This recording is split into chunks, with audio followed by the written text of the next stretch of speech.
हम लोगों ने श्रीमद् भागवतम के दूसरे स्कंद के प्रथम अध्याय के दूसरे श्लोक को देखा था। सब लोग मेरे साथ में गाइए। श्रोतव्यादीनि राजेंद्र नृणाम संति सहस्रशः अपश्यताम आत्मतत्वम गृहेषु गृहमेधिनाम। राजेंद्र, हे राजाओं में सर्वश्रेष्ठ परीक्षित महाराज, श्रोतव्यादीनि नृणाम संति सहस्रशः। श्रोतव्य सुनने के संबंध में या सुनने के संबंध में, बोलने के लिए इत्यादि सब में इंसानों के लिए हजारों विषय हैं। क्यों भाई? अपश्यताम आत्म तत्वम, वह आत्मा के तत्व को, परमात्मा के तत्व को नहीं समझते हैं, देखते ही नहीं, उसका अनुभव भी नहीं करते। क्यों नहीं करते? गृहेषु गृह मेधिनाम। गृहेषु मतलब गृह में, गृह मेधिनाम, गृह मेधि के मतलब जिसकी बुद्धि घर में ही लगी हुई है। घर का अर्थ था पत्नी बच्चों में ही लगी हुई है। यहाँ बात अजीब सी होगी, ये अगर ऐसा कह दिया जाए कि अब गृहस्थी ही एकदम जंजाल है तो ये थोड़ा गलत बात है। गलत बात मतलब जंजाल तो है, लेकिन ऐसा नहीं कि लोग गृहस्थी में प्रवेश नहीं करेंगे। तो क्या वह इनका निस्तार नहीं हो सकता? हो सकता है, लेकिन आइडिया इज वेरी सिंपल कि अपश्यताम आत्म तत्व होकर के गृहस्थाश्रम में नहीं प्रवेश करना है। और ये स्मरण रखना है कि उसका स्वरूप ही है कि थोड़ा सा आत्म तत्व के प्रति व्यक्ति अपश्यताम हो जाए। मेरी भाषा समझ रहे हैं सब लोग? चोर की तरह प्रवेश करना है और ग्रह में मेधा नहीं लगानी है। गृहस्थी में भी व्यक्ति इसलिए स्वीकार करे, प्रभुपाद बड़ा स्पष्ट बोल रहे थे, गृहस्थ और गृहमेधी इसलिए स्वीकार करे ताकि वे भक्ति में आगे प्रगति कर सके। ये फाइनल डेस्टिनेशन नहीं है। यद गत्वा न निवर्तन्ते तद आश्रम परमम ममा। ये नया श्लोक हो जाएगा। जिस आश्रम में, गृहस्थ आश्रम में प्रवेश करके व्यक्ति वापस लौटता नहीं है, उसमें उनकी हेल्प कर दीजिए, उनको पता नहीं कैसे शरण करते हैं। तो ऐसे आश्रम में प्रवेश व्यक्ति को इस प्रकार से नहीं प्रवेश करना चाहिए। एक बार पूछा गया था हिज होलीनेस जय अद्वैत महाराज को, what is the purpose of grihastha ashram? To get out of it. ये उत्तर था, समझ ले कि दुख है और उसके बाद कम से कम वानप्रस्थ और संन्यास, एटलीस्ट वानप्रस्थ की तरफ जाने का प्रयास करे। तो गृह मेधि में मेधि शब्द का क्या अर्थ लिया गया था? हिंसा और बुद्धि दोनों। तो बुद्धि केवल इसी में, पैसा कमाने में, इसमें और बच्चों को पालने में ही लगनी नहीं चाहिए, केवल इसमें ही नहीं लगनी चाहिए। अर्थात समरी में अगर इसको बोला जाए, ये सब बातें बोल रहे हैं 2, 3 और 4 श्लोक का, क्या नहीं करना चाहिए इस बारे में। और ये भी बताया गया कि जो स्वाभाविक कार्य हैं ये अनर्थकारी होते हैं, ये सब भी बताया जा रहा है। और ये भी समझना होगा कि व्यक्ति भले पढ़ाई करे, गृहस्थी में जाए, चाहे कुछ भी जाए, लेकिन धर्म छोड़ करके नहीं करे। और एक और आपको बात अनुभव भी होगी, चाहे यहाँ हमारे सामने जो माता जी लोग हैं वो हों, चाहे प्रभु जी लोग हों, अगर आप लोग 5 साल 6 साल भागवत सुने, जप करें, तो क्या आप लोग भी उसी प्रकार का गृहस्थ जीवन जी सकेंगे जैसे बाहर के लोग जी रहे हैं? दिस मेक्स कॉमन सेंस नहीं?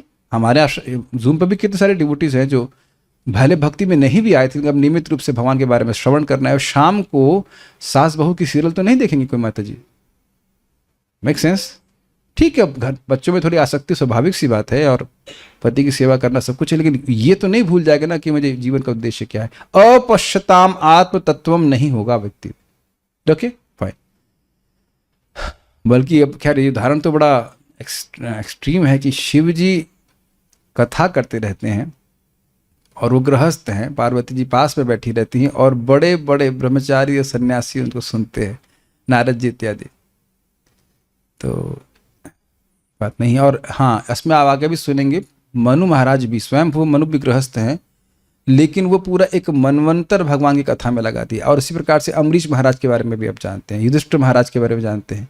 तो ये अपश्यताम आत्म तत्व वाले लोगों के बारे में बोल रहा है, जो आत्म के तत्व से बिल्कुल अनभिज्ञ रहते हैं। उनको लगता है ये सब करने की जरूरत थी क्या है। तो अब उसी को और क्लियर कर रहे हैं कि किस प्रकार से उसका समय दिन और रात में इस अपश्यताम आत्म तत्व की स्थिति में ही बीत जाता है। किस प्रकार से उसका जीवन कभी आत्मा के तत्व के खोज में, अन्वेषण में लगता ही नहीं। कहां कहां व्यर्थ हो रहा है वो देखिए। मेरे पीछे कोई बोलने वाला है? हाँ, निद्रया ह्रियते नक्तं व्यवायेन च वावयः दिवाचार्थे हया राजन् कुटुम्बभरणेन वा। निद्रयार्यते नक्तं व्यवायेन च वावयः दिवाचार्ते हया राजन् कुटुम्बभरणेन वा। निद्रया ह्रियते नक्तं व्यवायेन च वावयः दिवाचार्थे हया राजन् कुटुम्बभरणेन वा। निद्रयार्यते नक्तं व्यवायेन च वावयः दिवाचार्ते हया राजन् कुटुम्बभरणेन वा। निद्रया ह्रियते नक्तं व्यवायेन च वावयः निद्रयार्यते नक्तं व्यवायेन च वावयः दिवाचार्थे हया राजन् कुटुम्बभरणेन वा। दिवाचार्ते हया राजन् कुटुम्बभरणेन वा। निद्रया ह्रियते नक्तं व्यवायेन च वावयः निद्रयार्यते नक्तं व्यवायेन च वावयः दिवाचार्थे हया राजन् कुटुम्बभरणेन वा। दिवाचार्ते हया राजन् कुटुम्बभरणेन वा। ऐसे ईर्ष्यालु गृहस्थ गृहमेधी का जीवन रात्रि में या तो सोने या मैथुन में रत रहने तथा दिन में धन कमाने या परिवार के सदस्यों के भरण पोषण में बीतता है।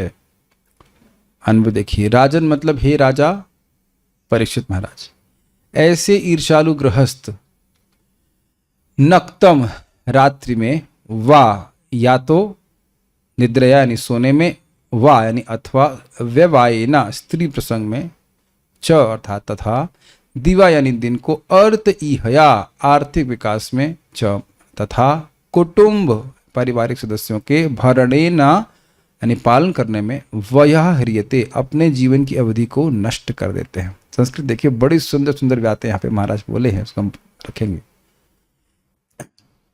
वैसे तो यहाँ पे अन्वय में कहा गया है कि पूरा जीवन ही व्यर्थ कर दे रहे हैं। एक अर्थ है कि रात्रि को सोने में यानी या फिर स्त्री संग में, और दिन को पैसा कमाने में और कुटुंब भरण में व्यर्थ कर देते हैं। एक अर्थ समझ में आ रहा है, जो उनकी जीवन है मनुष्य का, वह ह्रियते, वह छीन लिया जाता है उनसे। किससे, किस प्रकार से? रात में सोने से या स्त्री संग करने में, और दिन में पैसा कमाने में या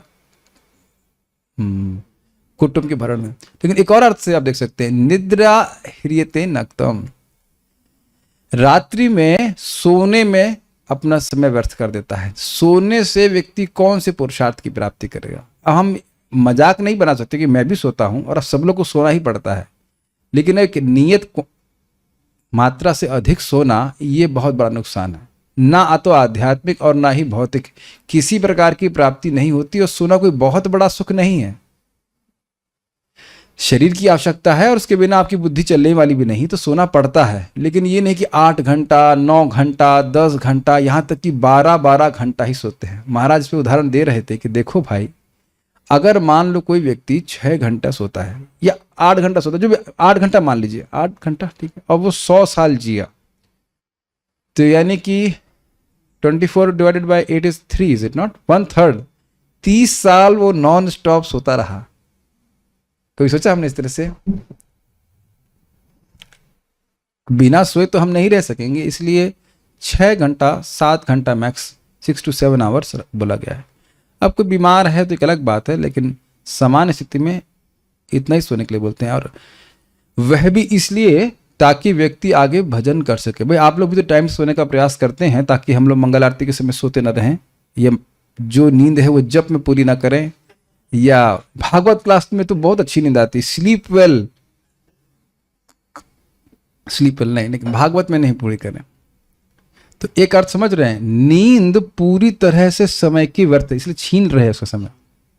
कुछ नहीं कर पाएंगे, ना आध्यात्मिक रूप से आप कुछ कर सकते हो, ना भौतिक रूप से कर सकते, लेकिन सोना तो पड़ेगा, क्या कर सकते। व्यवाये न चा वयः, वयः मतलब उम्र, समय, तो वयः ह्रियते, उसकी आयु छीन ली गई। किस प्रकार से छीन ली गई? सोने में या स्त्री प्रसंग में। तो स्त्री प्रसंग केवल स्त्री भोग मैथुन की बात ही नहीं हो रही है, ये तो दृष्ट है कि लोग आते हैं। अब ये जो लोग जब बोला था जा रहा था तब तो वो घटित नहीं होगा, लेकिन महाराज बता रहे थे स्त्री प्रसंग का मतलब है आते हैं लोग और पत्नी के संग बैठ करके सीरियल देखते हैं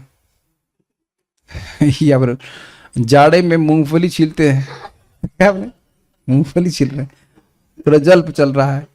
और आगे अगर बोलते हैं चैटिंग कर रहे हैं, हो सकता हो अब स्त्री संग नहीं कर रहे तो किसी प्रेमिका से कर रहे हैं, इत्यादि इत्यादि।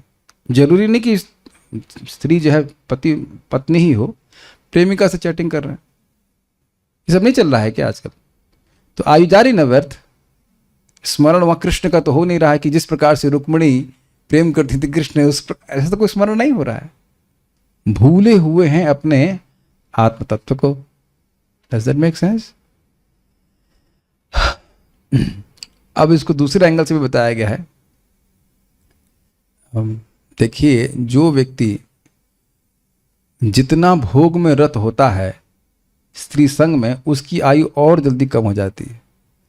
पुरुषों का जो वीर्य है वह उनके खून से बनता है, तो खून इस प्रकार का एंजॉयमेंट के लिए भोग करना, ये ऐसा ही है जैसे ऊंट का कांटों को खाना और कहीं बड़ा टेस्टी है। लेकिन जब ऊंट कांटों को खाता है तो वो कांटे उसके ही जीभ को काट देते हैं।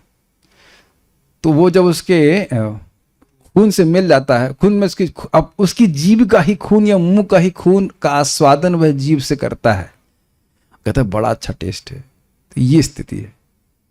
जो लोग इस प्रकार से भोग में प्रवृत्त होते हैं, वो आप देखेंगे कुछ लोग, प्रभुपाद जी बोलते हैं, हम थोड़ा कठोर एवं ओपनली बोल रहे हैं, एक्चुअली प्रभु जी लोग होते तो हम थोड़ा और क्लियरली बोल पाते, लेकिन फिर भी हम बोलने का प्रयास करेंगे जितना है। प्रभुपाद बोलते हैं some people are so accustomed that they cannot sleep without having sense gratification। इतने अभ्यस्त हो जाते हैं कि जब तक स्त्री से संग नहीं करेंगे उनको नींद नहीं आएगी, सो ही नहीं सकेंगे। They are so attached.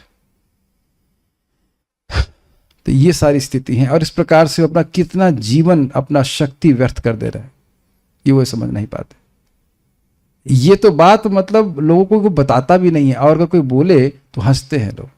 फिर महाराज उदाहरण दे रहे थे कि इस प्रकार से वो अमेरिका का उदाहरण दे रहे थे, कह रहे थे कि अमेरिका में लोग कहीं महाराज किसी लेक पे गए होंगे, कोई लेके गया तो कहा कि वहीं वहाँ पुरुष जो है केवल चड्डी पहन के घूम रहे हैं और धूप में सेक रहे हैं अपने आप को। तो महाराज के धूप क्यों सेक रहे हैं? कहते हैं तो सफ़ेद हैं, ये अपने आप को लाल करना चाहते हैं। उसी प्रकार से स्त्रियां भी घूम रही थी, कहते कोई लज्जा नहीं है, और वहीं बैठ करके माला पकड़ कर जब करते कि भाई ये लेक है, ये झील है, भगवान की विभूति है, यहाँ बैठ के भजन करें तो कितना फायदा होता। समय का व्यर्थता है कि नहीं? और आप अब अगर आप ना समझे तो सोचिए, वहीं बगल में कोई कुत्ता खड़ा हो और वह भी धूप सेक रहा है अब समझ में आया?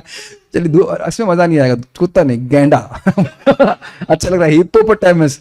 मान लो उसी लेक में कोई हिप्पोपोटामस, मैं इसलिए बोल रहा हूँ कि हिप्पोपोटामस खोलता है मुंह और धूप में खड़ा रहता है। चलो वो भी उदाहरण ना समझ लीजिए। मगरमच्छ, तो मगरमच्छ को आप देखेंगे प्राय वह इसी प्रकार से पड़े रहते हैं और धूप सेकते रहते हैं। हमने देखा है कभी? हाँ, ये बहुत फेमस है, उनको बड़ा अच्छा लगता है। तो इसी तरह मगरमच्छ और मगरमच्छी की तरह लोग पड़े हुए हैं। क्या यही मानव जीवन का लाभ है? उसी वया को, उसी आयु को अगर भगवान की सेवा में लगाते तो कितना अच्छा होता है, लेकिन वो व्यर्थ गया ना। हिरियते मतलब छीन ली जा रही है। तो कहीं हमारी आयु कहाँ छीन ली जा रही है? मान लो 100-200 रुपये आपके पास थे, 100 ही रुपये मान लीजिए, तो उसका उपयोग आप कर सकते थे ना। छीन लिया का मतलब क्या हुआ? उसका उपयोग आप अपने लाभ के लिए नहीं कर पाएंगे। बहुत अच्छी बात एक भक्त बता रहे थे, एक आचार्य जी को, शायद वल्लभाचार्य जी को कोट करते हुए, कि हमारी इंद्रियां डकैतों की तरह हैं। दस्यु समझते? दस्यु डकैत की तरह, जो हमारा मनुष्य जीवन रूपी समय को छीन ले जाती है। उस धन का उपयोग हम भगवान की सेवा में करके भगवान के पास पहुंच सकते हैं, लेकिन छीन लेते हैं अगर इंद्रियां असंयमित रहती हैं तो ये पहली लाइन तो क्लियर हो रही है। चलो भाई, रात डिस्टर्ब हो गई, कोई बात नहीं, दिन तो बचे, दिन तो हम जप करने में लगाएं। एक भक्त बोल रहे हैं, basking is accepted procedure in naturopathy. हम प्रशांतम रहना चाहते हैं। आप भजन कर रहे हैं कि किसी भोग पार्टी में है, क्या ये जरूरी है कि काला हो? और ये जरूरी है कि स्त्री और पुरुष नग्न होकर के वहां पे बैठे? यही नेचुरोपैथी है कि यही नेचुरोपैथी है? बोलने से पहले, कमेंट करने से पहले 16 सोच लेना चाहिए कि क्या बात आप कर रहे हो। भारतीय लोग अपना कल्चर नहीं छोड़ते हैं, और यहाँ तो हमारी नेचुरोपैथी अपने आप ही होती थी। इतनी धूप लगती है कि वैसे काले हो जाते हैं, है कि नहीं?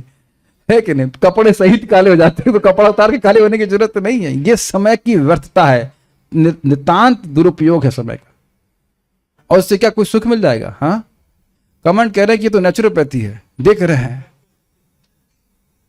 भागवत सुनने क्यों आ रहे हैं हमको समझ में आता है। नेचुरोपैथी में जाइए फिर करिए, भागवतोपैथी में क्यों आ रहे हैं? मुझे देखना भी नहीं चाहिए था कमेंट। एनीवेज, तो इस प्रकार से नींद खराब हो गई, नहीं सॉरी, नींद नहीं खराब हुई, रात्रि खराब हो गई। और दिवा, दिन में क्या कर रहे हैं? दिवा चा अर्थ हया राजन, हे राजन वह पैसा कमाने में लगे हुए हैं। कितने लोगों को मैं देखता हूं जिनका कार्य 10 बजे शुरू होता है और 7-8 बजे तक खत्म हो जाता है रात में, मान लीजिए, तो आराम से पूरा मॉर्निंग प्रोग्राम कर सकते हैं कि नहीं, लेकिन वहां नहीं करेंगे, केवल समय व्यर्थ करेंगे। 8 बजे आएंगे, फिर खाएंगे, उसके बाद 10 बजे तक, 11 बजे तक, 12 बजे तक, 1 बजे तक कुछ टाइम पर बात करेंगे, फिर उठेंगे, फिर 9 बजे तो ब्रह्मुहूर्त शुरू होता है 9 बजे ब्रह्म मुहूर्त, नॉट ब्रह्म, ब्रह्म। जब ब्रह्म का कंटिन्यू कीजिए, ब्रह्म मुहूर्त शुरू हो जाएगा, उसका फिर खाया पिया डकारा, उसके बाद चल दिए फिर क्लास। अमेजिंग। और मान लो शनिवार इतवार को छुट्टी मिल जाए कि भाई रात्रि चलो वेस्ट कर दी, रात्रि तो पूरा हफ्ते वेस्ट करना है, और शनिवार इतवार में अगर काम करने को नहीं रहता है तो कुटुंब भरणे नवा, बच्चे को लेके जाएंगे, पिकनिक लेके जाते हैं, शॉपिंग लेके जाते हैं, इत्यादि इत्यादि। ये तो हम लोग सबने देखा ही है कि माता पिता जब फ्री होते थे शनिवार इतवार को, बच्चे लोग खूब तड़े रहते थे कि यहाँ जाएंगे, वहाँ जाएंगे, होटल जाएंगे। ये सब कर्मी जीवन में तो भारतीय समाज में भी होता है। दिन में तो दिन में मतलब वीकडेज में तो माता पिता नहीं मिलते हैं, तो अब बताइए कि उस समय कहाँ है। इसीलिए ये सब क्यों? भक्ति करने की जरूरत क्या है? आज हम एक भक्त को प्रेम भी कर रहे थे और डांट भी रहे थे, इस तरह से कह रहे थे कि हमारे घर में माता जी भक्ति नहीं करती हैं, जबकि वो लड़का कमाने लग गए हैं, अब उन्हीं पे आश्रित है माता जी। हम धोती कुर्ता पहनेंगे, ये करेंगे, तुमको अपराध तो नहीं लगेगा माँ को? हमने कहा भाई पिताजी आपके हैं नहीं, ध्यान से सुनिएगा, ये बात सिद्धांत समझ चाहिए। पिताजी नहीं है तो लड़का बिल्कुल पिता जैसे कार्य करता है। Does that make sense to you? माँ को लड़के की बात माननी चाहिए। ऑब्वियसली लड़का दारूबाज नहीं होना चाहिए, धर्म जानने वाला हो तो उसको बात माननी चाहिए। समझ में आ रहा है? जब पैसा कमाते हैं तो माता पिता की बात नहीं मानते हैं। समझ में आ रहा है? आपका नाम नहीं बोल रहा, समझ में आ रहा है कि नहीं आ रहा? आंखों में आंखें देके बोल रहा हूँ, समझ आ रहा है? कुछ नहीं सुनना होता। ये सारे टेक्निक हम तब बोलते हैं, पिता माता की बात तब तक मानो, हरे कृष्ण मत करना, ठीक है मम्मी बिल्कुल नहीं करूंगा, चुपचाप करते रहो, तब तक चलते रहता है जब तक कि माता पिता पे आप इकोनॉमिकली आश्रित हैं। जब आप इकोनॉमिकली आश्रित नहीं है तो बिल्कुल क्या कह सकते हैं, जंग छेड़ने की जरूरत नहीं, हमको करना है बस। धोती कुर्ता पहनेंगे, कुछ भी पहनेंगे। आप लोगों को लगता है कि हम बड़ी अजीब सी बात बोलते हैं। अब आपको मैं सच्ची घटना बता रहा हूँ। हमारे ही भक्तों के ग्रुप में हमारे एक भक्त है, मुझे बता रहे थे कि उनकी माँ भी जब में आती है कि उनके भाई अमेरिका जा रहे हैं। क्यों? ये भारत जो है उनकी लड़कियों के लिए सेफ नहीं है, अमेरिका बहुत सेफ है। एक तो ये कारण है, और पिता माता की स्थिति मरणासन है, उनको छोड़ करके जा रहे हैं। तो ये तो कर्मी लोग कर रहे हैं। ऐसा करने के लिए हम बोल रहे हैं कि ऐसा तो नहीं करने के लिए बोल रहे हैं, धर्म करने के लिए बोल रहे हैं। भक्ति नहीं छोड़ना चाहिए कि माता पिता जो बोल रहे हैं ऐसे बोल रहे हैं तो हम भक्ति करना छोड़ दें। यानी यहाँ थोड़ा हम बात ड्रिफ्ट कर गए। भाई ड्रिफ्ट नहीं कर गए, हम बात ये कर रहे हैं कि कुटुंब भरण नवा, लोग केवल कुटुंब का भरण कर रहे हैं। और समझना चाहिए कुटुंब का अर्थ समझते, कुटुंब का अर्थ है, कु शब्द से अर्थ आशय यह है कि बुरे कार्य करके भी जिसका पोषण किया जाए, इसे कुटुंब कहते हैं। विजय कुटुंब सुन चुके हैं हम लोग। ठीक है, कुछ गलत कार्य करके पोषण कर रहे हो, लेकिन अगर वह परिवार भजन नहीं कर रहा है तो कैसा इन्वेस्टमेंट है, क्या नुकसान नहीं हुआ? तो किस प्रकार से उनकी आयु छीन ली जा रही है? रात्र में सोने से, या फिर स्त्री प्रसंग आदि में, दिन में पैसा कमाने से, और शनिवार इतवार को कुटुंब भरण से। और अगर ये भी कह दिया जाए कि मान लो शनिवार इतवार में नहीं कर रहे, तो यह भी होता है कि माँ या पिता को शाम के समय या दिन के समय जाके सब्जी खरीद के लाना पड़ता है, खाना बनाता है, लेकिन यह विचार नहीं करते कि इन बच्चों को हम पाल क्यों रहे हैं। अच्छा, मैं एक प्रश्न गृहस्थ भक्तों से करना चाहूंगा, और आपको वो उत्तर नहीं देना जो भागवत में है, और ना तो मैं आप लोग किसी को डांटूंगा। आपके भी बच्चे हैं ना, है तो बच्चे, अब तो भक्त बन गए। जब आप भक्त नहीं थे, एकदम ठंडे दिमाग से, हम कोई मजाक नहीं बना रहे, मैं एक उत्तर ढूंढना चाहता हूं कि क्यों बच्चे पालते हैं। आप लोग क्या किस विचार को लेकर के पाल रहे थे? आप एक ऑनेस्ट उत्तर दीजिए कि क्यों कर रहे थे। माइक पे बताइए। मैं बिल्कुल नहीं डांट रहा हूं, मैं एक पब्लिक ओपिनियन ले रहा हूं। माइक आपके पास है, जस्ट है कि आप लोग संतान को क्यों पाल रहे थे, जस्ट आप वो समय बताइएगा, मत आराम से बताइए, कोई हम घबरा डांटने वाटने की बात नहीं, क्यों हम पाल रहे थे बच्चों को। बच्चों की अच्छी परवरिश करना हमारी जिम्मेदारी है। हाँ, यही मैं उत्तर सुनना चाह रहा था कि माता पिता ये मानते हैं कि बच्चों की परवरिश करना हमारी जिम्मेदारी है। प्रभु जी को दीजिए, ब्रजेंद्र प्रभु को माइक। इट्स अ गुड, बहुत सिंपल ऑनेस्ट उत्तर है। हाँ बताइए, बच्चों को, आपको 3 बच्चे हैं तो बच्चे क्यों पाल रहे थे। हाँ मतलब बच्चे इसलिए पाल रहे थे प्रभु जी, जैसे बच्चे पढ़ लिख जाएं और अच्छी मतलब वेरी गुड। तो दोनों जगह से क्या उत्तर आया कि बच्चों के कुछ आगे भविष्य अच्छा हो जाए, ये बात है ना। बस इसमें यही अच्छे माता पिता का यही एक उद्देश्य होता है, बस सिंपल सी बात है। हाँ, आप तो ब्रह्मचारी हो, आपको कोई उत्तर नहीं है। थ्योरी वाली बात नहीं कर रहा मैं, थ्योरी वाली बात नहीं। ठीक, आगे आके बैठ। ये प्रश्न गृहस्थों के लिए, गृहस्थ डिस्कशन हो रहा है यहाँ पे। क्या माइक दीजिए इनको, माँ के बारे में बता रहे जैसे मेरे भाई को शादी नहीं करनी थी, हैं। तो मेरी माँ को मतलब क्यों जबरदस्ती करो, कह रहे समाज क्या बोलेगा, एक लड़के को बाबा बना दिया, इसकी भी शादी नहीं करवा ये रहे। भी वो समाज को दिखाने के ये लिए भी एक हो सकता है, लेकिन मैं बात कर रहा था कि जब बच्चों को पैदा कर दिया तब उसके बाद उन्हें क्यों पाल रहे हैं। तो उत्तर दोनों तरफ से एक ही आया, वेरी गुड। लेकिन आप देखिए, कठिनाई यह है कि पता नहीं चलता है कि बच्चों को बड़ा करके या कैसे शिक्षा दे जिसके द्वारा वह सुखी हो जाए। ये कठिनाई परंपरा में चली आ रही, क्योंकि माता पिता को बताया नहीं गया तो बच्चों को भी इस प्रकार से नहीं बता पाएंगे। तो कुटुंब भरण क्यों हो रहा है, उद्देश्य तो, इच्छा तो बहुत अच्छी है कि बच्चों का हित हो, है कि नहीं, बच्चे स्वस्थ हों, लेकिन किस लिए कर रहे हैं ये नहीं पता। और इसका पता है परिणाम क्या होगा। परिणाम यह है कि बच्चे भी यही बोलेंगे कि आपने हमारे लिए क्या किया। देखिए, हम थोड़ा सा अजीब सी बात बोलेंगे, लेकिन इसी आसन से परम पूज्य वृंदावन चंद्र महाराज इस बात को बोल रहे हैं। महाराज बोल रहे थे कि शब्द थोड़ा अजीब सा है, महाराज बोल रहे थे, एग्जैक्ट महाराज की बात बोलूंगा, कि कुतिया भी अपने बच्चे को अपने मुख से चावल ला ला करके पाल देती है,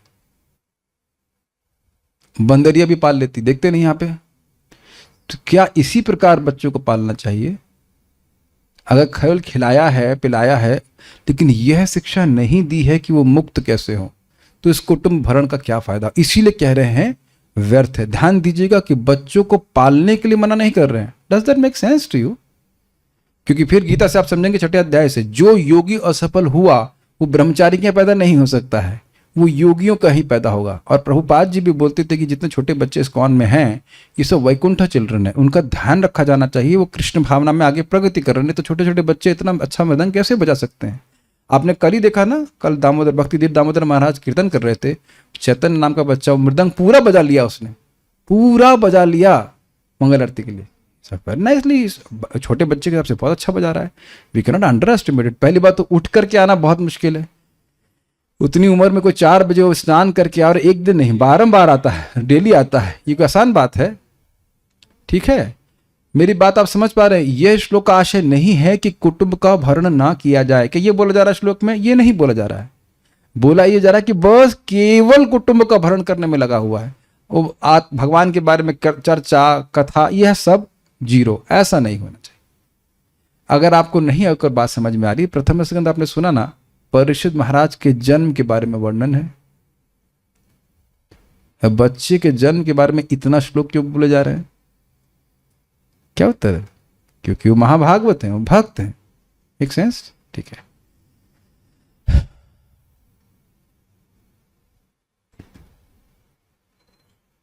वैसे देखिए, अगर कोई रियली कृष्ण भावना भावित संतानों को उत्पन्न करना चाहता है तो उनकी शुरुआत तो गर्भाधान संस्कार के समय से शुरू हो रही है। माँ भी भक्त हो, पिता भी भक्त हो, इस प्रकार से वह काफ़ी संभावना है कि जो संतान है वह भी भक्त बन जाए। और मान लो संतान न भक्त थी या इस प्रकार का नहीं भी था, फिर भी प्रसाद खिलाकर भक्ति का प्रवेश दे करके वो भक्त बन सकते हैं। श्रीधरी, उन गृह कार्यों में व्यर्थ आयु बीत जाती है, इस बात को सुखदेव जी कहते हैं। किन गृह कार्यों में? गृहेषु गृह मेधिनाम अपश्यताम आत्मतत्वम गृहेषु गृह मेधिना। उनका आत्म तत्व को ना समझ करके घर गृहस्थी में ही मन लगा रहता है। तो कोई कहे कि समय क्या दिक्कत क्या है, तो कहते हैं उसमें आयु व्यर्थ बीत जाती है। बहुत सुंदर बात, मैं भूल ही गया बताना, बहुत सुंदर बात, क्षमा कीजिए इसके लिए, बहुत अच्छी बात महाराज कहते थे, व्यर्थ पे बोल रहे थे, सफल और निष्फल। कह रहे थे कि देखो ये रात्रि पे आयु खत्म होने की बात कहते हैं, देखिए रात्रि आपकी आयु को नष्ट कर रही है, लेकिन अगर 10-5 मिनट भी आपने जप कर लिया तो पूरी रात्रि सफल है। यह भागवत पढ़ ली। अब इसका अर्थ क्या है? देखिए एक पेड़ है और उस पेड़ में अगर 2 फल भी आ गए तो आप ये मानेंगे कि वह पेड़ सफल है? यस, आप ये नहीं कह सकते कि फल नहीं आया। इसको आप 2.3.17 में भी देखेंगे।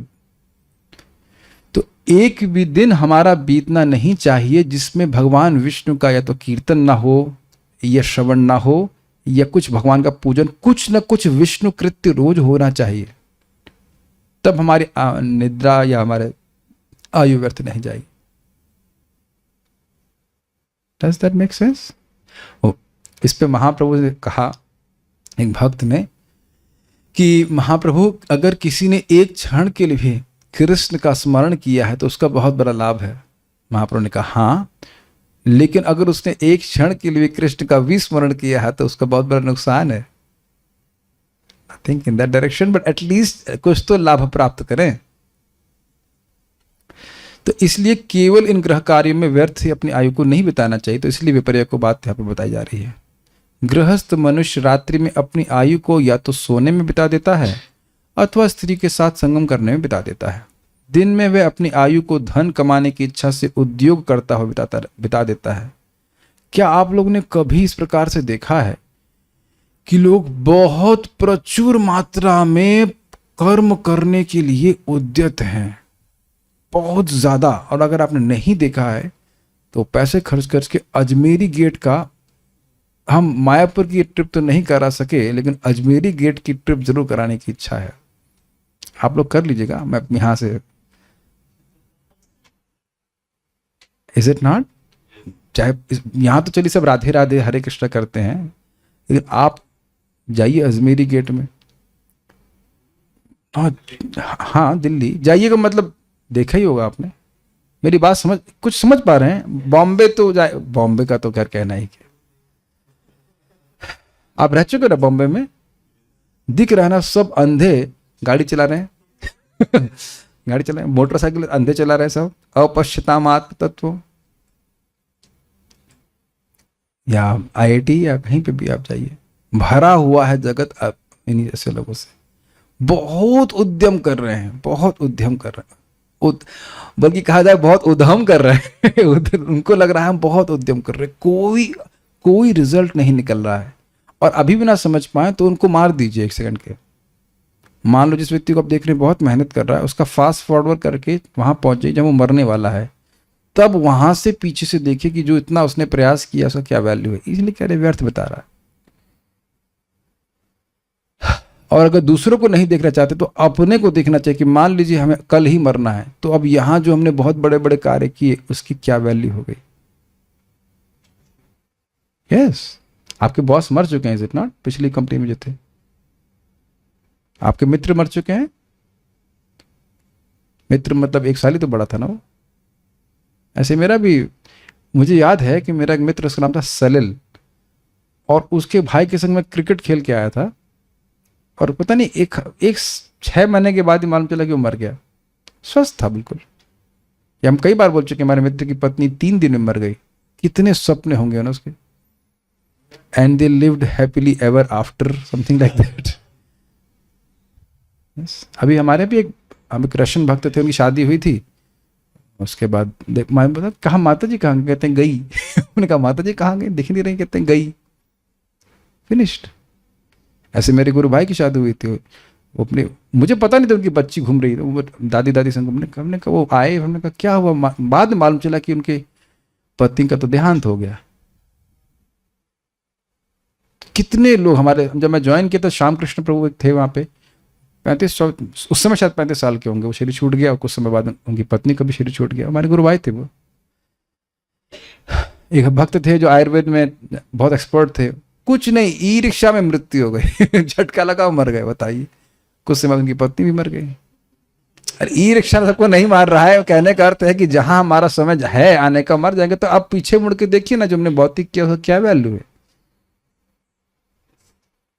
तो कभी भी जो कुछ कार्य करते हैं उधर तोल लिया करिए। इधर ब्यूटी पार्लर में जा रहे हैं और कहाँ कहाँ एसल वर्ल्ड में जा रहे हैं, घूम घूम के कहाँ पिक्चर देखने जा रहे हैं, उसका इधर से देखिए कि सबका हिसाब बन रहा है। और कि तुमको मानव जीवन इसीलिए दिया है, उसका पनिशमेंट मिलता है। जब धन की प्राप्ति हो जाती है तो उससे अपने परिवार के पालन में अपनी आयु को बिताता है। अगर वह परिवार भजन कर रहा होता तब तो अच्छा होता है कि नहीं।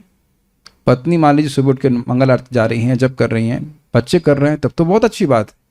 लेकिन ये नहीं कर रहे हैं तो करने, इनको पालन करने का क्या प्रयोजन। मैं इस बात को फिर से बोल रहा हूं, अगर पत्नी बच्चे ये सब भजन नहीं कर रहे हैं तो इनको पालने का क्या प्रयोजन। अब कठिनाई ये है कि ये बातें बड़ी कड़वी लगेंगी, लेकिन कभी सोचता नहीं है।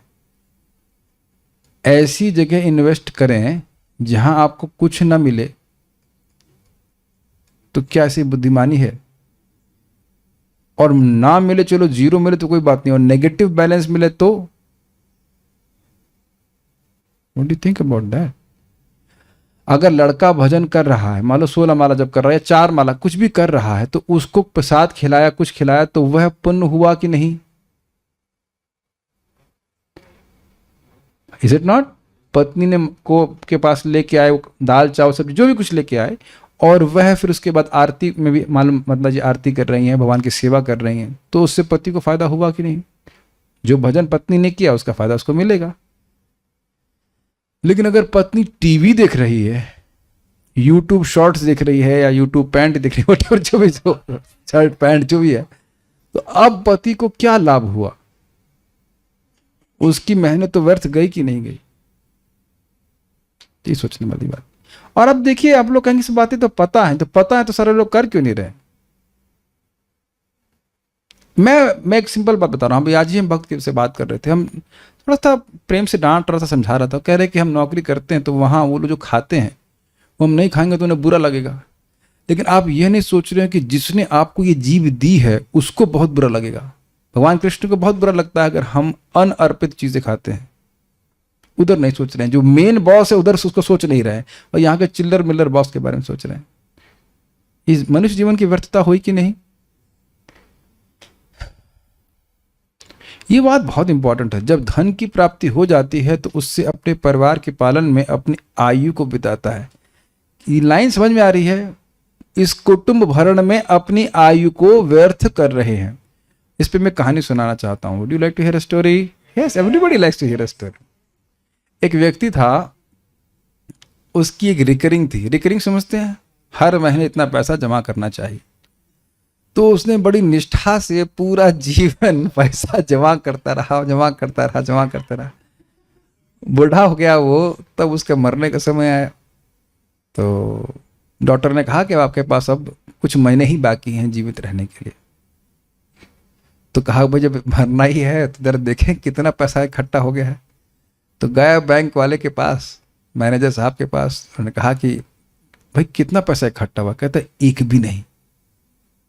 तो कहता अरे पूरा जीवन हर महीने में पैसा डाला हूं, ये देखिए रिसीट बोलेंगे क्या उसको, बैंक स्टेटमेंट जो भी देखिए। कहते हैं हाँ आपने डाला है लेकिन गलत बैंक अकाउंट में, अपने अकाउंट में, सही अकाउंट में तो डाले ही नहीं। तो जो धर्म कर्म पूजा करते हैं कि कोई भजन कर रहा है उसकी सहायता करते हैं तो वो शाश्वत रूप से आता है और वो करोड़ों गुना आता है। मेरे पास जब भी कोई डोनेशन देता है तो मैं उसको तुरंत नहीं खर्च करता, मैं देखता हूं क्या इससे किसी का भजन बढ़ेगा, तो उस जगह उसमें इन्वेस्ट कर देता हूं। तुमको कथा के लिए स्पीकर चाहिए, हाँ ले लो, अच्छा वाला ले लो। हम जानते हैं कि वो भक्त कथा सुनेगा। कथा सुनने का पुण्य कितना होता है तो आप कल्पना नहीं कर सकते। तो जिसने मुझे धन दिया उसका भी लाभ होगा। या गायों की सेवा में जहां एकदम बोने से करोड़ों गुना वापस आता है, लाखों गुना वापस आता है, वहां इन्वेस्ट करना चाहिए, बुद्धिमान व्यक्ति को करना चाहिए। जैसे भी ये नया स्पीकर आया है तो मथुरेश प्रभु हरिप्रभु को मैं क्यों बोला, अब ये जितनी कथाएं होंगी, जब तक हमारा ये स्पीकर चलता रहा तो उम्मीद है कि ये स्पीकर भी चलता रहेगा। सबका फायदा होगा कि नहीं? यस। अद्भुत बात है कि आज सुनने भी नहीं आए। कोई बात नहीं, व्यस्त होंगे किसी कारण से। भगवान के प्रचार में आप कुछ भी सहायता करते हैं, वो सबसे बड़ा फायदा है, धन का सबसे बड़ा लाभ होता है। तो खैर वो बातें आप 2317 में पढ़ लीजिएगा। यहाँ हम बात कर रहे हैं इस प्रकार से, अगर बच्चे भजन नहीं कर रहे हैं, पत्नी भजन नहीं कर रही है, तो हम धन को व्यर्थ कर रहे हैं। अब जरा देखिए और अर्थ क्या ले रहे हैं, बड़ा सुंदर। घबराइए मत, हम खाली एक ही श्लोक लेंगे आज, बहुत सारी चीजें समझना है इसमें। निद्रया ह्रियते नक्तम व्यवाये न च वावयः दिवाचा अर्थे हया राजन कुटुंब भरणे नवा। मुझे पता था कि भक्त समझ नहीं पाएंगे, इसलिए हम वापस श्लोक रखे थे। चा चा चा चा चा का अर्थ क्या है? देखिए, श्लोक का 2 चकार उन अर्थों को सूचित करता है जिनको यहां पर नहीं कहा गया। मतलब समय व्यर्थ करने के केवल यही तरीके हैं ऐसा नहीं है। समझ में आया? ऐसा नहीं कि रात में सोना, स्त्री संग, पैसा कमाना और कुटुंब भरण, इसी में व्यक्ति समय बर्बाद कर रहा है। दारू पीने में नहीं कर रहा है, जुआ खेलने में नहीं कर रहा है, जुआ खेलने में समय व्यर्थ नहीं कर रहा है। ये आपने देखा नहीं? पत्ते खेलने में, जब यहां से भरतपुर जाइए, वो गांव वाले रास्ते से एक से एक महात्मा पड़े रहते हैं, ऐसा लगता है कि बस, आपने देखा कभी? खूब पत्ते खेलते, खाली समय है पूरा। गांव में समय किल करने का यही बहुत अच्छा तरीका है। या ट्रेन में मूंगफली छीलते रहते, तो वो बातें भी आपको च से ग्रहण करनी होंगी। समझ में आ रहा है? दोस्तों के संग बैठ करके वो क्या कहते हैं उसको, प्रजल्प कर रहा है, तो वह सब भी आपको च से ग्रहण कर लेना होगा। 2 चा की क्या जरूरत है? एक ही चा हो जाता, दिन और रात वाला चा। रात में भी कुछ और अन्य कार्य कर सकते हैं इनके अलावा। भाई मान लो शादी भी नहीं हुई है तो भी व्यक्ति, और सो भी नहीं रहा है, तो वैसे वीडियो गेम खेलने में चा लगा दीजिए। हाँ, यूट्यूब में चा लगा सकते हैं। और उसका आईडी नहीं दे रहे, लोग को बोलने से आईडिया आने लगते हैं, लेकिन वीडियो गेम में का भी तो चा में चला जाएगा। मुझे आज भी याद है, कर्मी जीवन में बहुत पहले की बात है, मैं भी 95-96 की बात होगी। उस समय वीडियो गेम बड़े मुश्किल से मिलते थे। 160 रुपये जमा करके हम लोग वीडियो गेम ले आए, मैं, मेरी दीदी और हमारे सब कजिन आए। सब लोग सोचे कि आधा घंटा खेलेंगे, और मैं झकड़ के पूरे टाइम खेलता रहा, और बाद में एकदम सर फटा मेरा। मैंने कहा ओह व्हाट इज दिस। उसके बाद जिंदगी में कभी शायद वीडियो गेम, मुझे याद नहीं वीडियो गेम खेला। तो इस तरह से भी समय बर्बाद करते हैं रात्रि के। तो कुछ लोग कहेंगे प्रभु जी आप तो सारा ये भोग लिए और हमको मना कर रहे हैं। ऐसा नहीं है, ये सब व्यर्थ का समय, हमको पहले बता दिया गया तो हम नहीं करते शायद। और दिन में क्रिकेट खेलने में, या वो इस तरह के स्क्वायर बना के क्या कहते हैं, क्या कहते हैं, लंगड़ी टांग, हाँ ऐसे करके कुछ इस प्रकार के कार्यों में खेलते हैं, दिन खराब करते। तो ये सब भी होगा। आप मेरी बात समझ रहे हैं? बच्चे लोग भी तो समय बर्बाद करते हैं अपना। ये तब तो वह पैसा नहीं कमा रहे होते हैं, परिवार का भरण पोषण नहीं कर रहे होते। इसका अर्थ यह नहीं कि अब वो सब लोग आत्म साक्षात्कार में लगे हुए ध्रुव महाराज की तरह। बहुत समय बच्चे लोग बर्बाद करते हैं। तो इससे आपको 2 चकार से समझना होगा। देख रहे हैं कि एक श्लोक पे कितना व्याख्या की गई है। ठीक है, सारार्थ दर्शनी। वे अपनी आयु व्यर्थ ही व्यतीत करते हैं। वह कैसे? हमें तो लग रहा है बहुत महत्वपूर्ण कार्य कर रहे हैं, बहुत बिजी हैं। तो कहते हैं कि उनकी वय अर्थात आयु रात्रि में निद्रा द्वारा चुरा ली जाती है। चुरा ली जाती है बड़ा अच्छा शब्द है, मानो जबरदस्ती छीन ली जाए। जब नींद आती है तब ये नहीं कहते हैं कि अब maybe I would like to sleep. आपको पता है कि नहीं पता, हमारे ड्राइवर साहब बता रहे थे कि कई बार एयरपोर्ट से शुरू करते हैं और उनको ध्यान पड़ता है अच्छा हरिओम ढाबा आ गया, मतलब सोते हुए गाड़ी चला रहे हैं। मैं आज तक इस रहस्य को नहीं समझ पाया कि सोते हुए गाड़ी चला करके एक्सीडेंट क्यों नहीं होगा।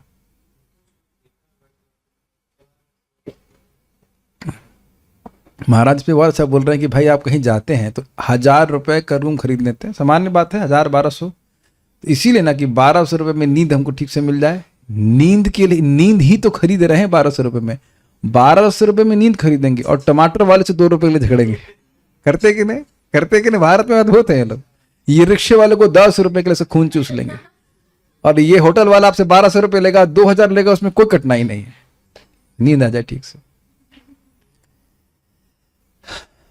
चुरा ली जाती है, क्योंकि रात्रि कर्म के लिए अनुपयुक्त होती है। मतलब रात्रि में कोई कार्य कर नहीं सकता, सोता है व्यक्ति, अथवा काम रमण आदि से भी उनकी आयु कम हो जाती है, चूंकि कर्मियों के लिए स्त्री संग अनिषिद्ध नहीं है। देखिए शब्द बड़ा सुंदर किया जा रहा है। ऐसा नहीं कहा जा रहा है कि गोली मार देंगे तुमको अगर तुम स्त्री संग नहीं करोगे। Is not disallowed for them. बाप रे, इसको समझने का प्रयास कीजिए। लोग आजकल ये सोचते हैं कि हमारी धर्म पत्नी है तो हमारा धर्म है इसको भोगना, लीगल है। और प्रभुपाद जी बोलते हैं लीगल हो चाहे इलीगल हो, ये चित्त को दूषित करने वाला ही है। श्रीमान रमाकांत प्रभु बहुत अच्छी इंसाइट बता रहे थे कि वानप्रस्थी में इतना तप क्यों करने के लिए बोला जाता है, क्योंकि भोग का संस्कार चित्त पे बहुत ज्यादा है। इस कारण से उसके मार्जन के लिए बहुत आवश्यक है कि व्यक्ति वानप्रस्थ में बहुत तपस्या करे। Does that make sense? यहां क्या लग रहे हैं, स्त्री संग अनिषिद्ध नहीं है। और देखिए पहले जमाने में तो शास्त्र के अनुसार केवल संतान उत्पत्ति के लिए संग करता था, वह भी भोग में रखा गया है, उसका भी संस्कार मन में आता है। और अब यहां तो संतान उत्पत्ति नहीं करना चाहते हैं, लेकिन ये नहीं कहते हैं कि हम स्त्री संग नहीं करना चाहते। ये सब हिसाब प्रभुपाद कई बात पर इस प्रकार से बोल रहे हैं। संतान का दायित्व नहीं लेना चाहते हैं, लेकिन भोग का दायित्व ले लिए हैं। जैसे लग रहा है कि भाई वो भोग नहीं करेंगे तो जो महाराज बड़ा अच्छा बोल रहे थे। महाराज को पूछा कि महाराज अगर लोग शादी नहीं करेंगे तो सृष्टि कैसे चलेगी, परम पूज्य वृंदावन चंद महाराज से। तो महाराज तो आप जानते हैं उत्तर देने में एक्सपर्ट हैं। तो बोले कि भाई यहाँ जितने गृहस्थ बैठे हैं इनमें से कितने लोग सृष्टि चलाने के लिए शादी किए थे कि भाई शादी नहीं करेंगे तो सृष्टि नहीं चलेगी। अरे क्या उत्तर है कि नहीं। और एक भी व्यक्ति हाथ नहीं खड़ा किया है। We tend to forget how what amazing gift is this human form of life. देखिए एटलीस्ट कम से कम सुनना तो चाहिए, पालन करो या ना करो, सुनना तो चाहिए कि हम समझ नहीं पा रहे हैं कि मानव जीवन कितनी स्पीड से भगवान के पास जाने वाली साधन है।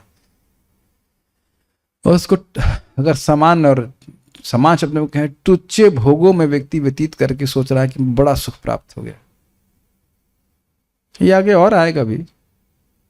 तथा दिन में आयु अर्थ हेया अर्थात इंद्रिय तृप्ति की वस्तुओं को संचित करने की स्पृहा से घट जाती है, क्योंकि अर्थों के बिना व्यक्ति न तो कर्म की सिद्धि कर सकता है और न ही अपने परिजनों का भरण कर सकता है, क्योंकि कर्मयोग में व्यक्ति द्वारा अपने कुटुंब भरणेन अर्थात कुटुंब का भरण पोषण करना उपदिष्ट है। च अर्थात कर्म सिद्धि। देखिए समझने का प्रयास कीजिए क्या है। ये एक थोड़ा अद्भुत तरह से बोल रहे हैं। अर्थ हेया मतलब भोग की वस्तुओं को घटित कर रहा है, खींचा। देखिए धन क्यों चाहता है व्यक्ति, क्या धन केवल इकट्ठा करने के लिए चाहता है? आप ये जानते हो, ये सब लोग ने देखा हुआ है, सभी लोग जिंदा थे ना जब ये नोटबंदी हुई थी, ठीक है। आप जानते हो कि जितने मात्रा में नोट लोगों ने बाहर भगा दिए, फेंक दिए, उससे आधी मात्रा के लिए भी वो अपनी जान दे देते। आप समझ रहे मैं क्या कह रहा हूं? लेकिन क्यों दे देते? क्योंकि इंद्रिय तृप्ति बहुत पसंद है और वह धन इंद्रिय तृप्ति के द्वारा इंद्रिय तृप्ति को लाने वाला है। जब उसका प्रयोजन इंद्रिय तृप्ति के लिए नहीं रहा तो कागज का नोट बन गया एक ही रात्रि में। सोचे आप कभी कि उसके पीछे वो लोग कितना कर्म किए, कितने लोगों की हाय लिए हैं। क्या पैसा ऐसे आ जाता है? ध्यान दीजिएगा, वो पैसा फेंक दिए, सुनाई पड़ रहा मैं क्या कह रहा हूं, लेकिन कर्म को नहीं फेंक पाएंगे, वो बंधन लगेगा ही। तो इंद्रिय तृप्ति की वस्तुओं को संचित करने की स्पृहा से घट जाती है। भगवान का भजन करने की इच्छा कहां आती है उसमें? मन तो भोगों में ही लगा रहेगा। हाय ये प्राप्त नहीं हुआ है, वो प्राप्त नहीं हुआ। हमको ये बातें काउंसलिंग में एकदम कान से बोली सुनाई दी जाती अच्छी तरह से। एक भक्त बहुत टेंशन में थे ना, क्यों भाई? क्या हमारे पति को बहुत टेंशन है। क्यों टेंशन है? कृष्णा नहीं है उनके पास। मैंने कहा ये तो मेरे पास भी नहीं है। उनको टेंशन है, वो पुरुष हैं, हम भी पुरुष हैं, हमें तो कोई टेंशन नहीं कि कृष्णा नहीं है। कृष्णा है तो कृष्णा तो फ्री किए हैं, क्या करना। कृष्णा नहीं है तो आप में से किसी को टेंशन है? कृष्णा नहीं है तो ये बताइए कठिनाई है कि नहीं? खुद के घर में रह रहे हैं, फिर 25,000 रुपए की क्या कहते हैं उसको, किस्त ले रहे थे कि दूसरा घर भी ले लें। क्या एक्सपैंड करेंगे भगवान की तरह अपने आप को? भाई भगवान ने बहुत सारे महल बनाए तो सब में रह रहे ना। ये मैंने आंखों से देखा है। हमारे एक भक्त के घर में हम गए थे दिल्ली में, पार्थ अभी थे ना, 1 2 3 4 4 माले बना दिए। उसके बगल में एक्स्ट्रा पैसा 1 2 3 4, जहां कोई रह ही नहीं रहा है, न किराए पर उठा रहे हैं। क्या ये सब फ्री में बन रहा है? और मरणासन है पिताजी, प्रैक्टिकली मरणासन है।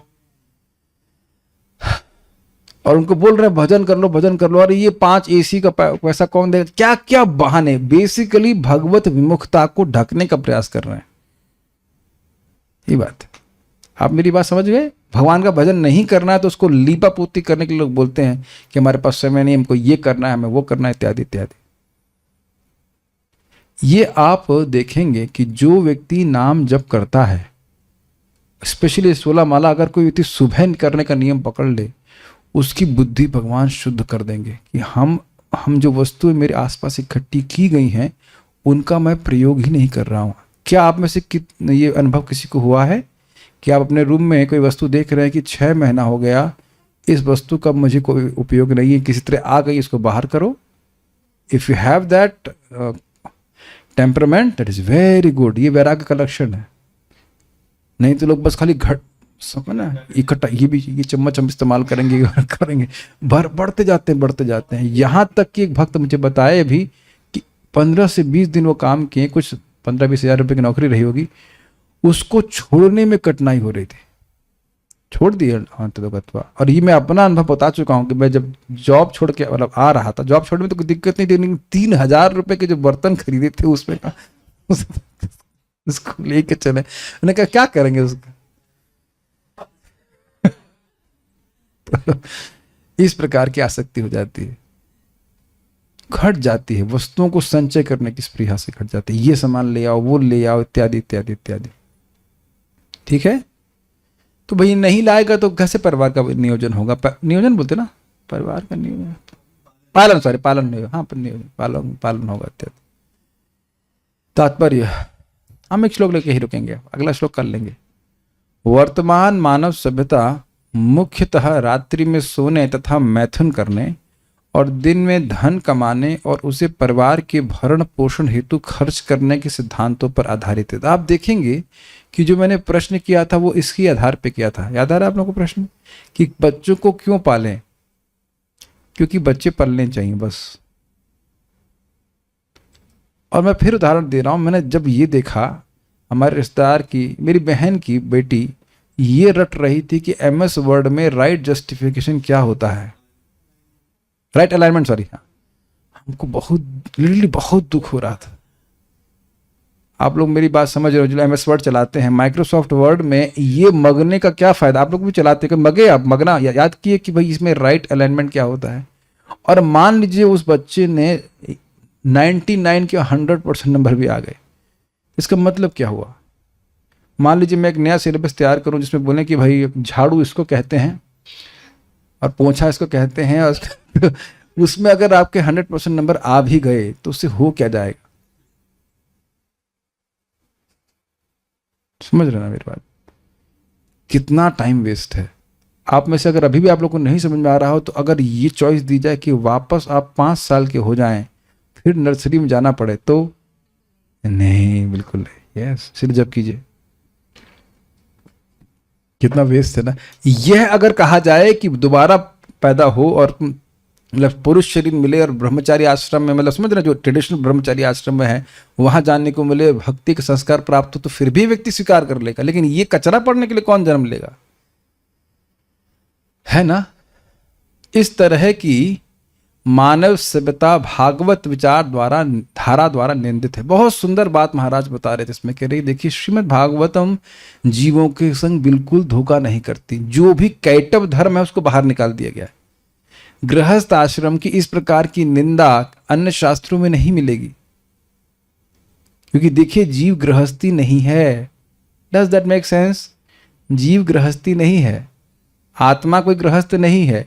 वो तो अब संस्कार ऐसे हैं तो उसको, जो भोग का संस्कार, उसको एडजस्ट करने के लिए ठीक है भाई उसमें प्रवेश कर जाइए, लेकिन आत्मा गृहस्थ नहीं है। सब लोग बोलिए यस। हाँ, good. When your opinion is needed it will be given to you. Okay, yes. आत्मा गृहस्थ नहीं है, ना तो आत्मा स्त्री है ना आत्मा पुरुष है। ये अब हम लोग उससे क्या कहते हैं उसको, बद्ध है, ऐसा सोचने से बद्ध हैं। तो इस बद्धावस्था में भी चलते चलते व्यक्ति को बोला जाता है कि भाई तुम स्त्री हो, तुम्हें ये कार्य करना चाहिए, पुरुष हो तो ऐसे कार्य करना चाहिए, नहीं तो वो कंफ्यूज हो जाएगा, मैं करूं क्या, आत्मा के रूप में क्या करूं। लेकिन आत्मा के रूप में क्या करना है, श्रवणम कीर्तनम विष्णु स्मरणम पाद सेवनम इत्यादि। तो इस फ्रेमवर्क में रह करके व्यक्ति कार्य करता रहे। बहुत अच्छा उदाहरण हलदर महाराज दिया करते हैं कि भाई देखो ये छत डलनी है, तो उससे पहले क्या पड़ता है, वो शटरिंग बोलते हैं ना, क्या बोलता है, नीचे से वो पोल लगा देंगे और शटरिंग लगा देंगे। तो अब जिंदगी भर पोल और शटरिंग में नहीं लगाना होता है, वो ढल गई छत वो हटा दी जाती है। तो वर्णाश्रम में ही हमको चिपके नहीं रहना है। मूल बात है कि हमें उस फ्रेमवर्क में रहते हुए सपोर्ट सिस्टम में भगवान की भक्ति करना है। तो इस प्रकार की मानव सभ्यता, इसमें केवल भोग ही भोग पड़ा हुआ, ये निंदित है भागवत विचारधारा के द्वारा। काफी इंटरेस्टिंग है विचारधारा, विचारों की स्ट्रीम। श्रीमद् भागवतम की विचारधारा इस तरह से भोग की ओर कभी आपको प्रेरित नहीं करेगी, और बहुत ही कम लोगों को स्वीकारणीय होगी। आप लोगों में से कितने लोग का अनुभव है कि कभी किसी कर्मी के घर में, कर्मी मतलब जो भोग में पड़े हुए हैं रास्ते में, उसके घर में जाना ही एलर्जी लगती है कि नहीं? महसूस किया ये बात? यस। आप लोग खुद का घर तो नहीं नहीं। और ये अनुभव है कि किसी भक्त के घर में भक्ति अच्छे से कर रहे हो, ऑल्टर हो, जप करते हो, आरती वगैरह होती, तो उसके घर में जाते ही आपको लगता है कि एक आध्यात्मिक वातावरण है। Is it not? गुड। हम लोग हमारे क्या नाम है प्रभु जी का, संतुष्ट कृष्ण प्रभु के घर में गए, तो कुछ भक्तों ने पूछा ये सेंटर है क्या, इस्कॉन का सेंटर है क्या? इतना सुंदर ऑल्टर और सब कुछ था। तो वो लोग भ्रमित हो गए कुछ समय के लिए, भक्त लोग, ये इस्कॉन का सेंटर है, मतलब कोई मंदिर है क्या? इस प्रकार से आप लोग देखें, सब लोग घर में गए उनके ना, कितना सुंदर तरह से उन्हें बना रखा है। तो ऐसे सभी घर, आप लोगों का घर भी काफी अच्छा था जब हम लोग लास्ट टाइम गए थे। अच्छा है। हमारे सर के घर पे आईआईटी में जो हम जिसमें हम लोग सीखे थे भक्ति, मेरे मामा जी और उनके बच्चे आए, बोले हम यहाँ बैठे कहाँ, क्योंकि वहां तो जमीन पे ही बैठना होता था, कोई चेयर ना सोफा ना, तो कहते मैं बैठूं कहाँ, दे वर कंफ्यूज्ड। हम बड़ा अच्छा लगता था, पूरा एक रूम हॉल जो है वो भगवान के लिए था। ऐसे शाम को प्रवचन होता था, कीर्तन होता था। मुझे तो 2-3 महीने के बाद मालूम चला कि ऊपर भी रहते हैं, सर और माता जी ऊपर रहा करते थे, और वहां भी उनके पास बेड भी नहीं था जो हम देखे। जाड़े के लिए गद्दा और जमीन, गर्मी के लिए चटाई पे सो रहे थे। और थे क्या, असिस्टेंट प्रोफेसर थे। उस जमाने की बात कर रहा हूँ, 2003-4 की। It's is amazing. जब वो असिस्टेंट प्रोफेसर, अभी तो शायद आईआईटी के डायरेक्टर बन गए हैं, शायद अभी भी ऐसे ही रहते होंगे। इट्स अमेजिंग, नहीं? बच्चे होने के बाद भी, जिनकी पहली बच्ची हुई थी यमुना में जाते, तब भी वो चटाई पे सोते थे। It's amazing.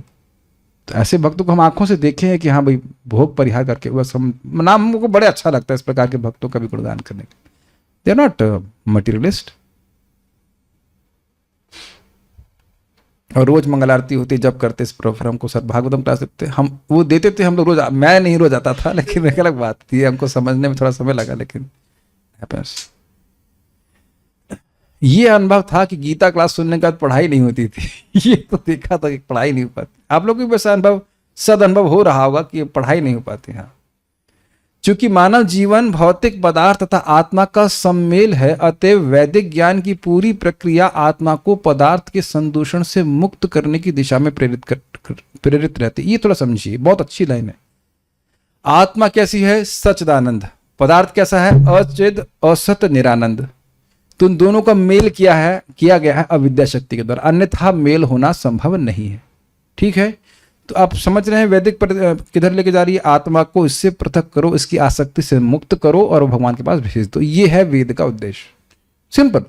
सब समझ रहे हैं इस बात को? तो ऐसे कार्य जो अभी इनका वर्णन हुआ, रात में सोना, स्त्री संग आदि, यह आत्मा को और इस बंधन में फंसाता है। तो इसलिए कह रहे हैं ये अब अनर्थकारी। इसके लिए भागवत प्रेरित नहीं करती। इससे संबंधित ज्ञान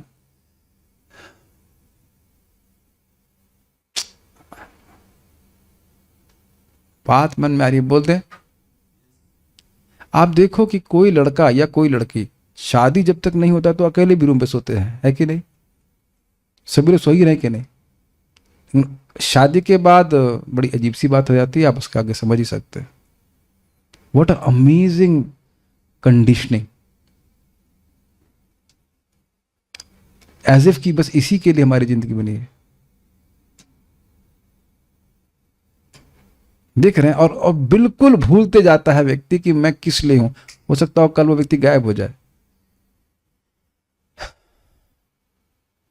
It's amazing how we become conditioned unknowingly for things which were never needed by us for a majority of our life.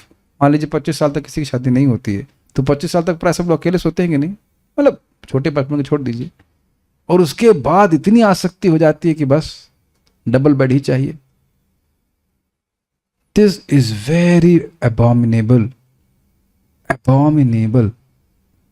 हम अब बता रहे हैं भक्त का नाम, जो उनकी शादी हुई, ब्रह्मचारी, बहुत अच्छे ब्रह्मचारी शादी थी, वो अलग सोते हैं और माता जी अलग सोती हैं।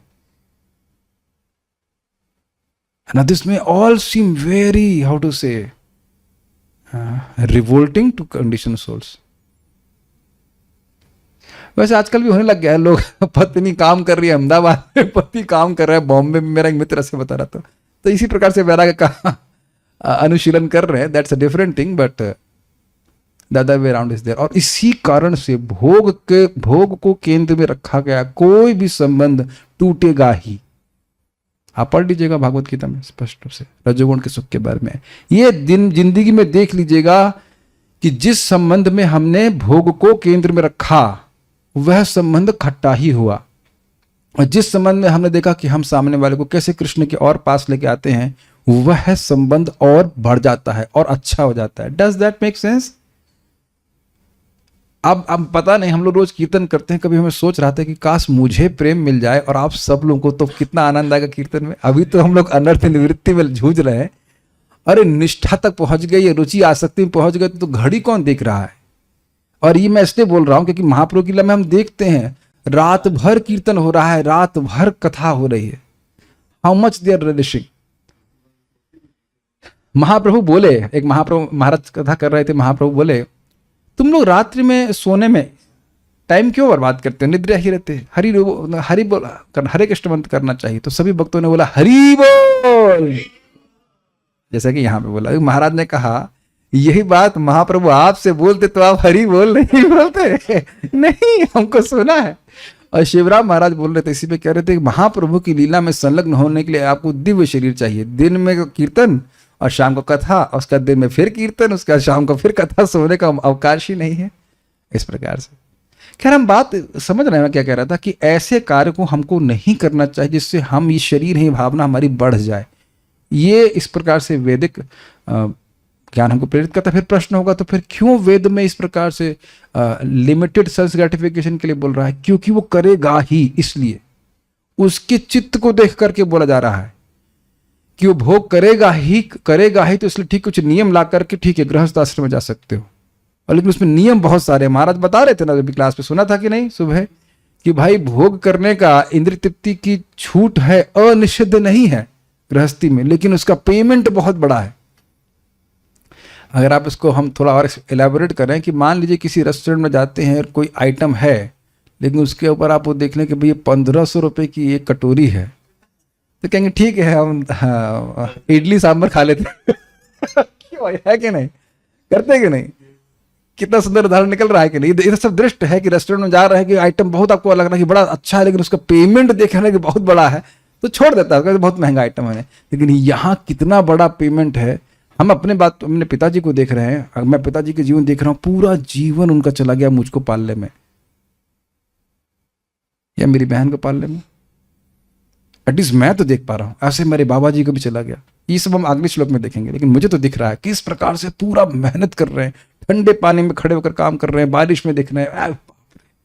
तो कभी नहीं करना चाहिए इसे। करना चाहिए मतलब लोग करते ही हैं, आसक्ति की वजह से करते हैं। कितनी मेहनत करते हैं। हमारी माँ जो है बुखार में भी जा रही हैं नौकरी करने के लिए इत्यादि। तो सभी लोग, मैं कोई एक बात नहीं बोल रहा हूँ, सभी लोग करते हैं। आंसुओं से पाले जाते हैं बच्चे, है कि नहीं?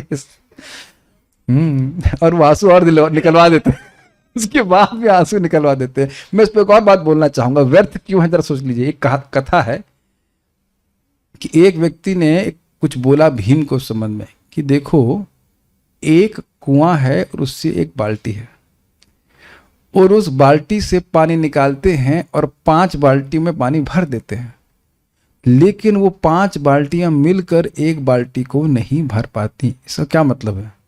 तो भीम जाकर युधिष्ठिर महाराज को बोले, और भी बातें इसने कहानी सुनाई थी, एक बाले ये बात बोले तो युधिष्ठिर महाराज कहते पकड़ो उसको, वो कली पुरुष है। समझ गए? एक पिता 5 बच्चों को पाल देगा, लेकिन 5 बच्चे मिलके भी एक पिता को नहीं पाल पाते। ये कलयुग का लक्षण। तो उस दृष्टि से देखें तो भी तो जीवन व्यर्थ हुआ। जैसे फिर देखिए, मैंने वो कथा बताई आपको, सच्ची घटना, कि माँ और पिता को वो छोड़ करके घर जा रहे हैं अब बुढ़ापे में मरने के लिए। अब सीन चेंज कीजिए, मान लीजिए उस प्रभु जी ने शादी नहीं की होती और भजन किया होता, तब भी वो शायद इस स्थिति में रहता कि बुढ़ापे में कोई देखने वाला नहीं है, लेकिन जवानी तो सफल हो गई। क्या गारंटी है कि बच्चे ध्यान ही रखेंगे? तो ये बात श्रीमद् भागवतम की बड़ी ही वैराग्य और ज्ञान को ही प्रदर्शित करने वाली है। इसको में इन लोगों के विम्स हैं, विम्स को संतुष्ट करने के लिए शास्त्र नहीं है। विम्स मतलब उनको क्या अच्छा लगता है यह बोलने, उनको क्या अच्छा लगता है उस पर नहीं बोल रहे हैं, क्या उनके लिए अच्छा है वह सर्व कर रहे हैं Shrimad Bhagavatam. Bhagavatam is not cheating us. इससे संबंधित ज्ञान आत्म तत्व कहलाता है। किससे संबंधित ज्ञान? आत्मा को कैसे इस भौतिक संदूषण से मुक्त किया जाए। जो लोग अत्यधिक भौतिकतावादी हैं वे इस ज्ञान से अनजान रहते हैं और भौतिक भोग के लिए आर्थिक विकास के प्रति अधिक उन्मुख होते हैं। ऐसे भौतिकतावादी लोग कर्मी कहलाते हैं और उन्हें नियमित आर्थिक विकास या यौनाचार के लिए स्त्री संगति की छूट रहती है। जो लोग कर्मियों से ऊपर हैं यथा ज्ञानी, योगी तथा भक्त, उन्हें यौनाचार सर्वथा वर्जित है। मतलब जितना कम उतना अच्छा। इस पे भी एक बात याद आ रही है। एक बार सोक्रेटस को बोला गया कितना स्त्री संग करना चाहिए, कहते जीवन में एक बार। तो वो व्यक्ति भी निर्लज था, उसने कहा उससे संतुष्टि ना हो तो कहते हैं साल में एक बार, तो कहते उससे भी संतुष्टि ना हो तो कहते हैं महीने में एक बार, कहते उससे भी संतुष्टि ना हो तो कह रहे हैं कि ऐसा करिए कब्र खुदवा लीजिए और जो करना है करिए। समझ गए इसका मतलब? सब लोग समझ गए? हाँ, आयु क्षीण हो जा रही है इसमें, दोनों पक्षों की, स्त्री की भी और पुरुष की भी, सब आयु घट रही है और उससे कुछ मिलने वाला भी नहीं है। तो आगे आप 5 स्कंद सुनने वाले, ये सब सुख तो सूअर को भी प्राप्त होता है, सूअर को भी उतना ही प्राप्त होता है जितना मनुष्य को प्राप्त है, लेकिन लगा पड़ा है व्यक्ति इसमें। ये बात और भी समझ लीजिए, प्रभुपाद जी का प्रसिद्ध स्टेटमेंट हम सुन चुके हैं इस संबंध में 6.13 के तात्पर्य में, लेक्चर में प्रभुपाद जी गीता पे बोल रहे हैं कि ब्रह्मचारी व्रते स्थितः।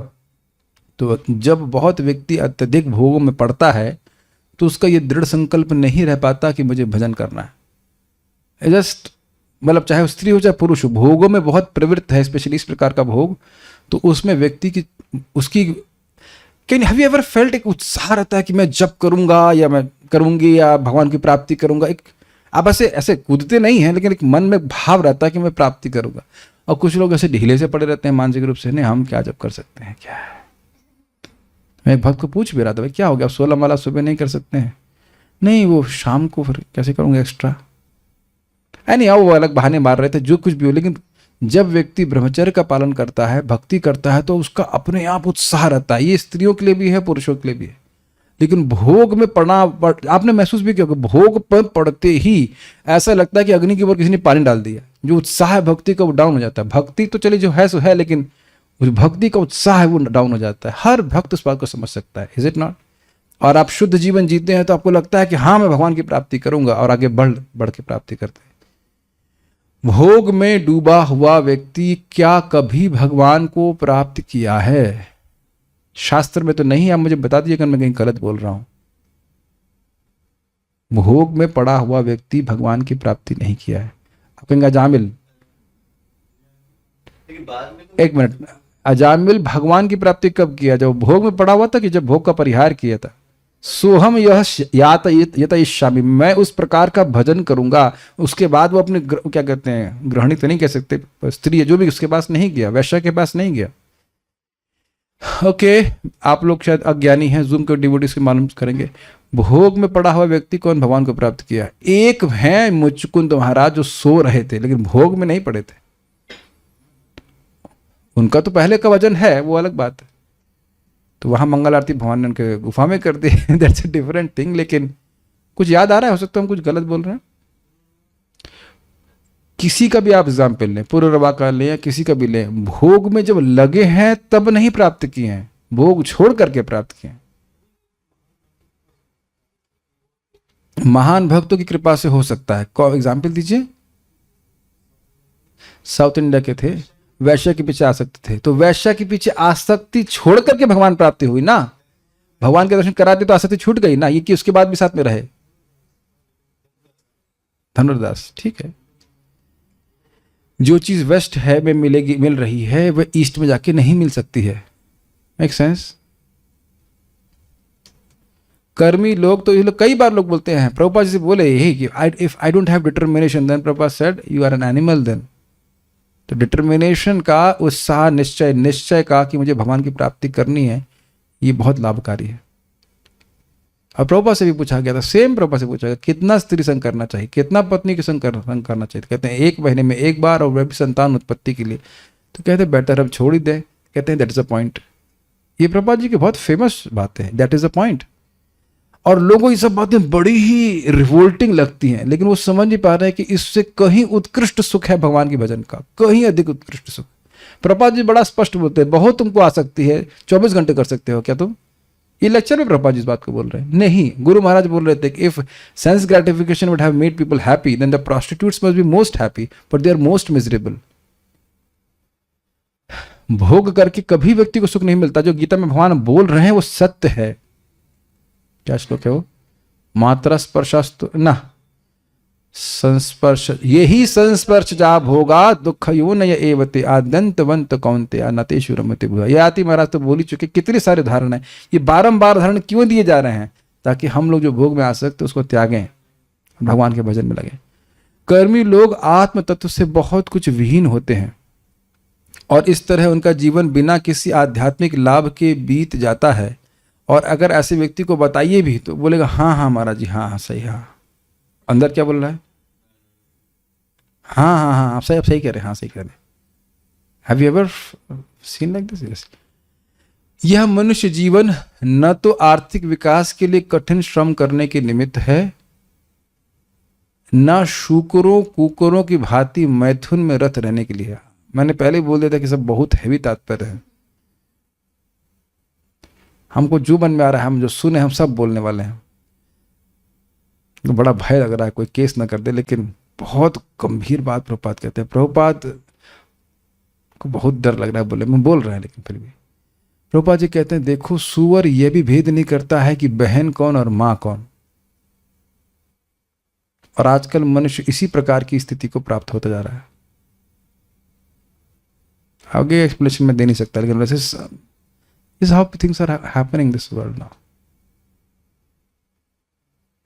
बहुत ही गर्हित जीवन की तरफ जा रहा। प्रभुपाद जी बोले हैं कि देखो, पुनर्मूषक का बाबा समझते हैं, तुम भगवान को छोड़ दिए हो ना तो क्या स्थिति है, जंगल के जानवर की तरह तुम्हारी स्थिति हो गई। उस जमाने में लोग इस प्रकार से अंटसंट कार्य कर रहे थे। यह तो भौतिक जीवन की समस्याओं तथा उनके फलस्वरूप उत्पन्न कष्टों का हल ढूंढने के लिए है।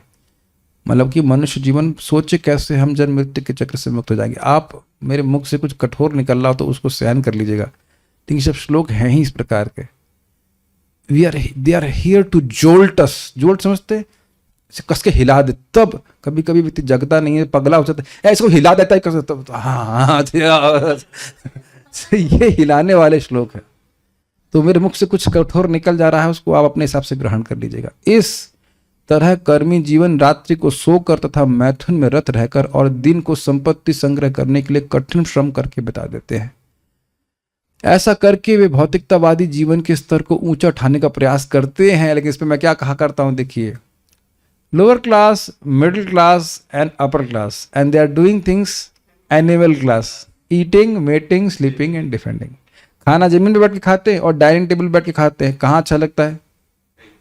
खाना तो खाना ही है। डिपेंड करता है कि आप शांति से बैठ के खा पा रहे हो कि नहीं।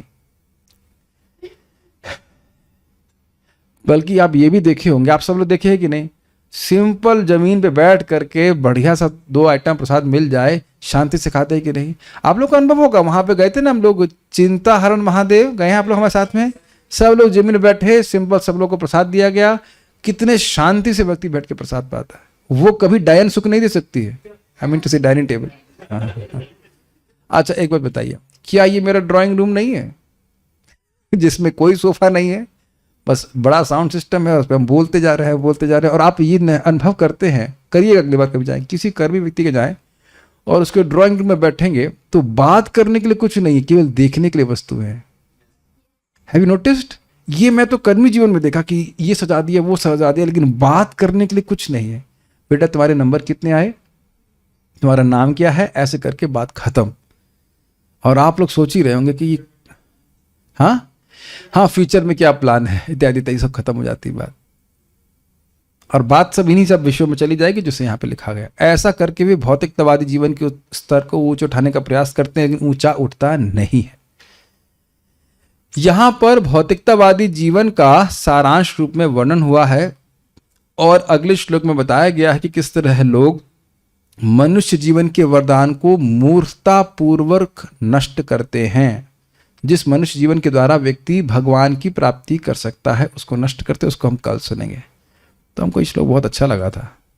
कोई प्रश्न किसी का है? अगर हमारे अनेक जन्म हैं तो हमने हमारे पूर्व जन्म में कृष्ण को देखा होगा या नहीं, पता नहीं, मैंने तो नहीं देखा। भगवान कहाँ सच सोच पाएगा वो, और प्रश्न है। माधव माधव मोस्टली कमेंट्स हैं, आप सब लोग क्वेश्चन पूछना भूल गए हैं। प्रभु जी मैं अपने बेबी को कृष्ण भक्त बनाऊंगा, ठीक है, अच्छी बात है, बनाइए, आप खुद जब कीजिए। Okay, nothing is there, so will stop here. कोई क्वेश्चन पूछने के, अच्छा प्रभु जी प्रेम कृष्ण क्वेश्चन पूछने के लिए आए पहले आए थे, ठीक है पूछे। एक भक्त बोल रहे हैं so heavy class unable to digest, take Mahashankh Vati. Tanishq प्रभु बताएंगे तो डाइजेशन के लिए अच्छी रहती है, वह ग्रहण कर सकते हैं। हाँ बोलिए। देखिए कठिन क्यों है पता है, ये हमारे लाल गोविंद प्रभु बड़ा अच्छा कथा कर रहे थे, बड़ा हमको बड़ा अच्छा उदाहरण दी। कहते देखो भाई ब्रह्मचारी आश्रम कैसा है, मोटरसाइकिल की तरह है, बिना आपको जाम लगता नहीं पार हो जाओगे, है कि नहीं।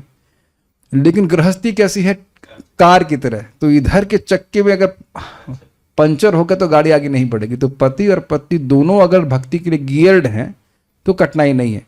लेकिन एक व्यक्ति सोच रहा है कि इंद्रिय तृप्ति चाहिए, एक व्यक्ति चाहिए कि भक्ति चाहिए, तब कठिनाई होती है।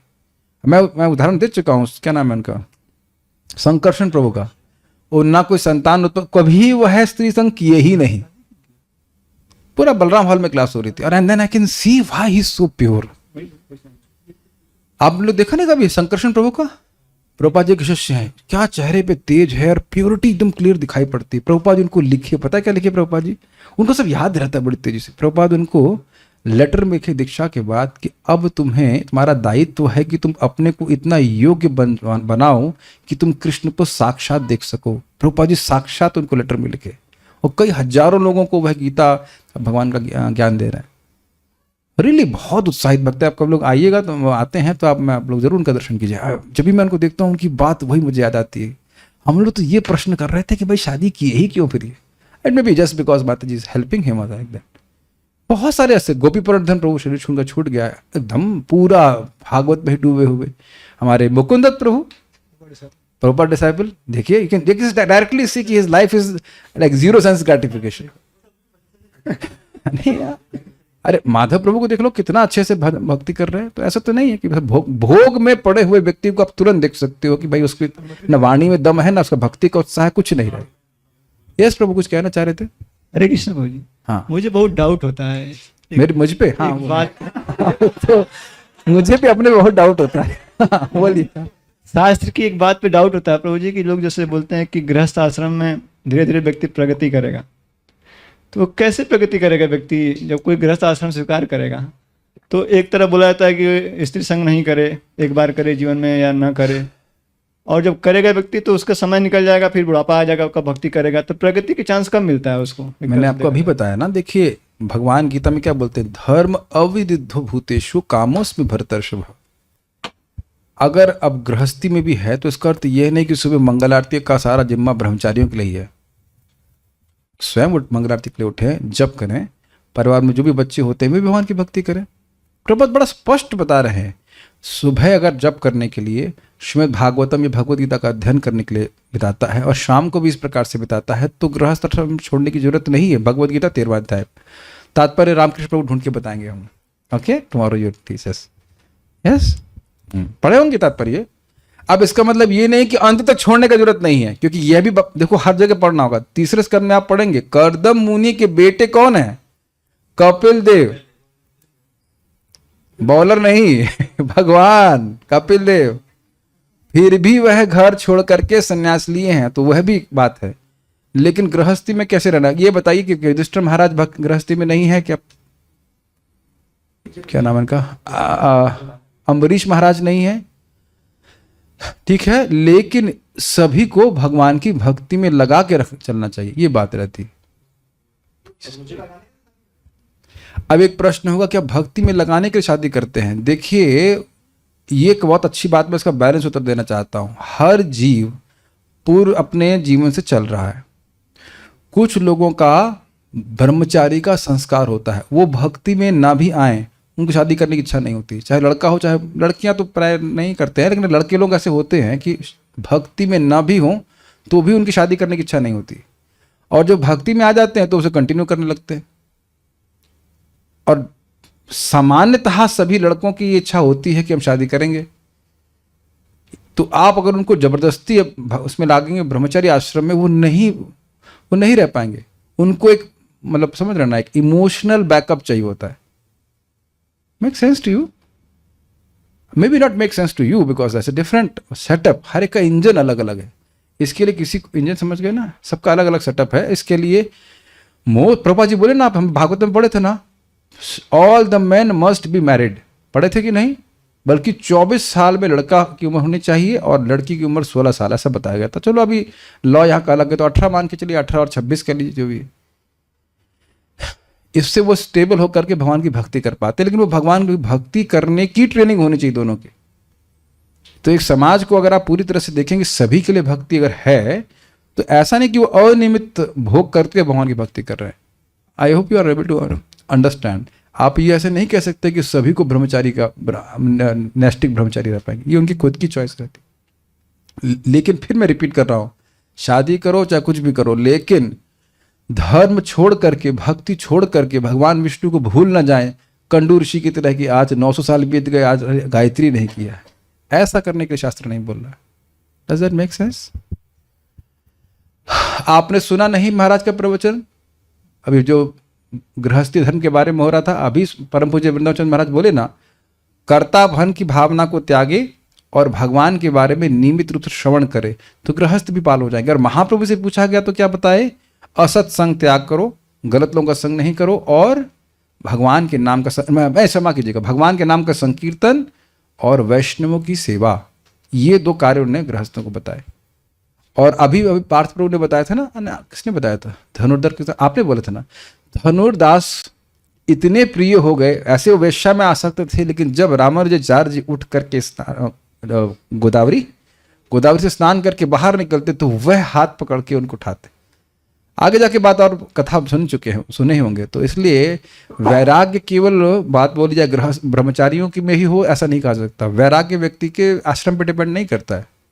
तो जिसकी जैसी व्यवस्था है, उसका मन जिस प्रकार से इस आश्रम में रहने के लिए है, उसके अनुसार उसको स्वीकृति देनी चाहिए। लेकिन ये नहीं कह सकते कि वो शुद्ध भक्त नहीं है। Make sense? प्रभुपाद जी के तो 6 क्या नाम है, गृहस्थ भक्तों ने ही लंदन में क्रांतिकारी प्रचार किया। और प्रभुपाद जी के शब्द हैं कि नहीं, my guru Maharaj made armies of sannyasis and brahmachari, I made army of grihasthas. So it's a matter of developing respectful attitude. लेकिन हाँ, किस चीज़ के प्रति हमें घृणा होनी चाहिए, गलत भावना, गलत निंदनीय है कि बस भोग, चाहे वो ब्रह्मचारी जीवन में हो और चाहे, खैर ब्रह्मचारी जीवन में तो भोग न्यूनतम ही है, लेकिन चाहे वह गृहस्थी में लाइसेंस जरूर है, लेकिन इसका दुरुपयोग नहीं करना चाहिए। कुछ कहना चाहते हैं? और प्रभु जी, हाँ, हम क्या गृहस्थों से कई जैसे हम मिलते हैं, हमें पता चलता है भी वो कैसे, जैसे मैं बनारस गया, आपको मैं बता रहा था एक प्रभु जी हैं, प्रभु जादव मेरा शिष्य है। Yes. मैंने अपनी आंखों से देखा, और रात को 9 बजे आए, सुबह 4 बजे उठे, मंगल आरती की पूरी फैमिली के साथ, फिर उन्होंने 2 घंटा जप किया, फिर 1 घंटा भागवतम पढ़ा, फिर 1 घंटा गाय की सेवा किया, फिर वो ऑफिस गए। उनका डेली रूटीन है। और वैष्णव की सेवा, बड़े बड़े महाराजों के घर रुकते हैं। फिर एक मदुरई में एक एग्जाम्पल है, मैं उनके घर गया था, वो प्रभु जी की 25 सोने की दुकान है, 25 सोने, बहुत अमीर आदमी है वो। उन्होंने अपना एक कृष्ण बलराम मंदिर बनाया, इस्कॉन जैसा, एकदम स्टैंडर्ड एकदम।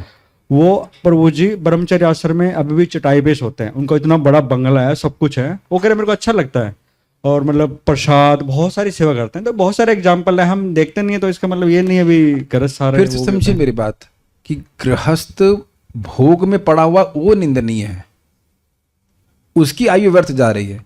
लेकिन जो श्रीमद् भागवतम पढ़ रहा है, जप कर रहा है, तो फिर कोई कठिनाई नहीं है। मतलब बस खाली बच्चे बायोलॉजिकली पैदा होगा इसका मतलब ये नहीं कि वो आश्रमाइट नहीं हो सकते। Make sense to you? मैंने क्या बोला, समझ में आया आपको? नहीं समझ में आया? मैं आश्रम, यहाँ ब्रह्मचारी आश्रम चला रहे हैं, तो 2-4 बच्चे पैदा हुए, मतलब सेंस नए बच्चे आए कि नहीं आए? सब लोग भक्ति करने की नहीं प्रोसेस कर पा रहे हैं, ठीक है कि नहीं? तो अगर हम बायोलॉजी के लिए बच्चे नहीं पैदा कर रहे हैं प्रीचिंग के द्वारा, या लोग जो लोग ज्वाइन कर रहे हैं, तो वो छोटे बच्चे की तरह कि नहीं, लिटरली छोटे बच्चे की तरह। जैसे छोटे बच्चों को पता नहीं होता पॉटी कहाँ करनी होती है, न्यू डिवोटी को पता नहीं होता क्या करना होता है, कुछ भी करता रहता है, सहन करना पड़ता है। सिखाते हैं कि नहीं सिखाते? बस बायोलॉजी के लिए नहीं कर रहे।